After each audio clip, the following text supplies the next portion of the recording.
W 2022 roku nagrałem pewien materiał. Lepiej tłumaczyć się, że coś się zrobiło, niż żałować, że się czegoś nie zrobiło. To jest pierwszy odcinek nowej serii, gdzie będę testował nietypowe smarowidła na procesor. Tak to nazwijmy, zamiast pasty typowo do tego przeznaczonej.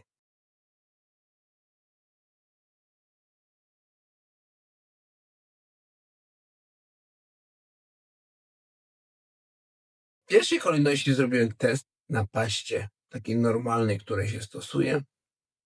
I oto jest temperatura.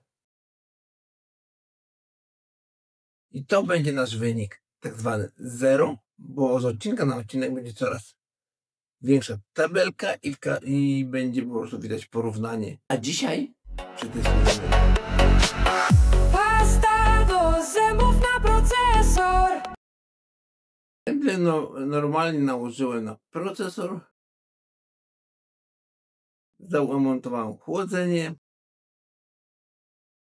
A jak chodzi o temperaturę, która została osiągnięta dzięki paście do zębów, to jest niecałe 51 stopni. I tutaj widać, że pasta do zębów się troszeczkę gorzej spisała, ale wiadomo, do tego trzeba podchodzić z przymrużeniem oka, bo normalnie takie rzeczy się nie stosuje. Bardziej ta seria się wyda po to, żebyście wy nie musieli tego robić.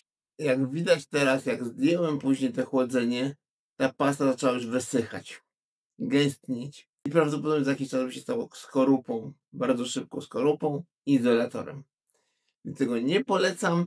Zapraszam na kolejne odcinki, które myślę, że będą ciekawsze. Wiem, to taki trochę standardzik YouTube'owy. Pasta do zębów na procesorze już nie jeden nagrał. Tylko u mnie będzie cała seria. To ma być cała seria, gdzie też nie tylko będą jakieś takie rzeczy, które były na YouTubie, nowe rzeczy, bo mnie korci, żeby kilka rzeczy przetestować. Mam kilka poronionych pomysłów. I właśnie ma to być taka seria, która zbierze wszystko do kupy i będzie każdy mógł sobie zobaczyć różnicę w temperaturach. Myślę, taka zajawkowa, taka z przymrużeniem okiem. Myślę, że fajna z tego seria wyjdzie. Na razie, cześć, pa.